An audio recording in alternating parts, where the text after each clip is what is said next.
નમસ્કાર મિત્રો, આ વિડીયોમાં આપણે ચર્ચા કરીશું મે 2024ના માસિક રાશિફળની। આ વિડીયોમાં મિત્રો આપણે ચર્ચા કરીશું કુંભ તથા મીન રાશિના જાતકોની। તો મિત્રો, વર્ષ 2024નો આવનારો મે મહિનો તમારા માટે વૈદિક જ્યોતિષશાસ્ત્ર અનુસાર કેવો રહેશે, જીવનના વિભિન્ન ક્ષેત્રોમાં ગ્રહોનો કેવો પ્રભાવ જોવા મળશે, એ બધું જ સચોટ ભવિષ્યવાણી અનુસાર અમે તમને જણાવવાના છીએ। તો આ વિડીયોમાં અંત સુધી અમારી સાથે જોડાયેલા રહેજો। સર્વપ્રથમ જાણી લઈએ આ માસનું ગ્રહોનું ગોચર। તો મિત્રો, આ માસમાં સૂર્ય 14 મે થી મેષ રાશિમાં ગોચર કરશે, તો 29 મે થી શુક્ર વૃષભ રાશિમાં ગોચર કરશે। આ મહિને બુધ 10 મે થી ફરીથી મેષ રાશિમાં પ્રવેશ કરશે, તો મંગળ 23 એપ્રિલ થી મીન રાશિમાં ગોચર કરી રહ્યા છે। તો આ પ્રમાણેનું છે ગ્રહ ગોચર। આ બધું તમારા માટે કેવું રહેશે? આ માસના ગ્રહ ગોચર અનુસાર કાર્યક્ષેત્ર, વ્યવસાય, વ્યાપાર, નોકરી, આર્થિક સ્થિતિ, પ્રેમ, પરિવાર, દાંપત્ય જીવન, શિક્ષા, સ્વાસ્થ્ય, આ બધાની દ્રષ્ટિએ તમારા માટે મે મહિનો કેવો રહેશે, આવું જાણીએ। શરૂઆત કરીશું આ વિડીયોમાં કુંભ રાશિના જાતકોથી।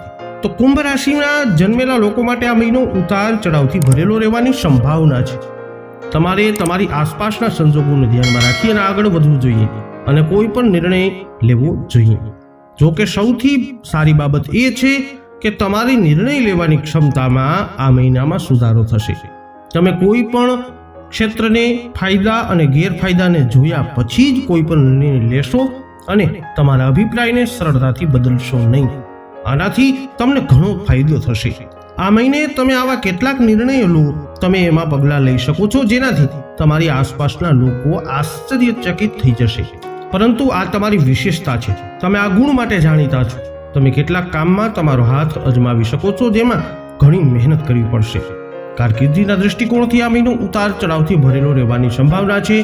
નોકરિયાત લોકો માટે ખાસ કરી અને થોડી સાવચેતી રાખવાનો આ સમય બનશે। 10મા ઘરના સ્વામી મંગળ મહારાજ રાહુ સાથે વિરાજમાન રહેશે અને મંગળ રાહુ અંગારક દોષની રચના કરશે। તે તમારા બીજા સ્થાનમાં સ્થિત થશે, જેના કારણે તમારે તમારી વાણી ઉપર નિયંત્રણ રાખવું પડશે। તમારા દ્વારા કહેવામાં આવેલી કેટલીક કડવી વાતો કાર્યસ્થળ પર તમારી સ્થિતિને બગાડી શકે છે। તો આવી પરિસ્થિતિ બચવા માટે શક્ય તેટલો પ્રયાસ કરો, નહીતર તમારે મુશ્કેલીનો સામનો કરવો પડી શકે છે। તમારા સહકર્મીઓનો વ્યવહાર તમારા માટે અનુકૂળ રહેશે અને તેમના કારણે તમને કાર્યસ્થળ પર સારી સ્થિતિ મળી શકે છે। 14 મેના રોજ સૂર્ય તમારા ચોથા ભાવમાં વૃષભ રાશિમાં પ્રવેશ કરશે અને ત્યાંથી તમારા 10મા ભાવ ઉપર સંપૂર્ણ દૃષ્ટિ કરશે, જેનાથી કાર્યસ્થળમાં તમને સફળતા મળવાના યોગ નિર્મિત થવા લાગશે। હવે વાત કરીશું મીન રાશિના જાતકોની। આ મહિનો મીન રાશિના લોકો માટે ઉતાર ચઢાવથી ભરેલો રહેવાની સંભાવના છે। એટલા માટે તમારે મહિનાની શરૂઆતથી જ પોતાનું ધ્યાન રાખવું પડશે। તમારી વાણી અને વર્તન ઉપર ખૂબ ધ્યાન આપવાની જરૂર પડશે, કારણ કે તમારા વર્તનમાં કેટલાક તીવ્ર ફેરફારો થઈ શકે છે। તમે કોઈને પણ સારું કે ખરાબ કહી શકો છો, જેના કારણે તમારા સંબંધો બગડી શકે છે। તમારે ક્યાંય પણ ઊંધું ખાવાનું ટાળવું જોઈએ, કારણ કે તેનાથી સ્વાસ્થ્ય સમસ્યાઓ થઈ શકે છે। આ મહિને નાણાકીય બાબતોમાં વધુ ધ્યાન આપવાની જરૂર પડશે, કારણ કે તમારા ખર્ચાઓ રહેશે અને તમારે પૈસા કમાવા માટે વધુ પ્રયત્નો કરવા પડશે। વૈવાહિક જીવનમાં તણાવ વધવાની સંભાવનાઓ છે, તેથી સાવચેતી રાખવી જરૂરી છે। પ્રેમ સંબંધો માટે આ મહિનો અનુકૂળ બની શકે છે। તમારા બધા કામ તમારા ભાઈ બહેનોના સહયોગથી પૂરા થશે। વિદ્યાર્થીઓ માટે આ મહિનો સાનુકૂળ રહેશે, પરંતુ તમારું સ્વાસ્થ્ય અને પારિવારિક વાતાવરણ તેને અમુક અંશે અસર કરી શકે છે।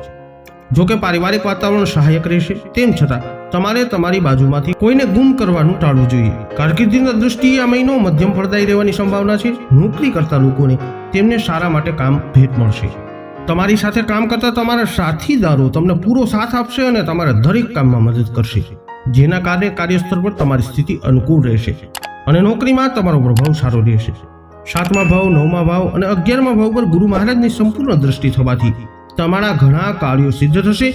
તમારા વરિષ્ઠ અધિકારીઓ પણ તમારા પર સારી નજર રાખશે, જેના કારણે તમે નોકરીમાં સારું પરિણામ મેળવી શકશો। કુંભ તથા મીન રાશિના જાતકો, વૈદિક જ્યોતિષશાસ્ત્ર અનુસાર મે મહિનો અને એનું ગ્રહ ગોચર તમારા માટે કંઈક આવી પરિસ્થિતિઓનું સર્જન કરી શકે છે। આ વિડીયો અંગેના અભિપ્રાયો કોમેન્ટમાં જણાવજો। વિડીયોને લાઈક અને શેર કરી અમારી ચેનલને અવશ્ય સબસ્ક્રાઇબ કરી લેજો। ફરી મળીશું નવા વિડીયોમાં। જય અંબે।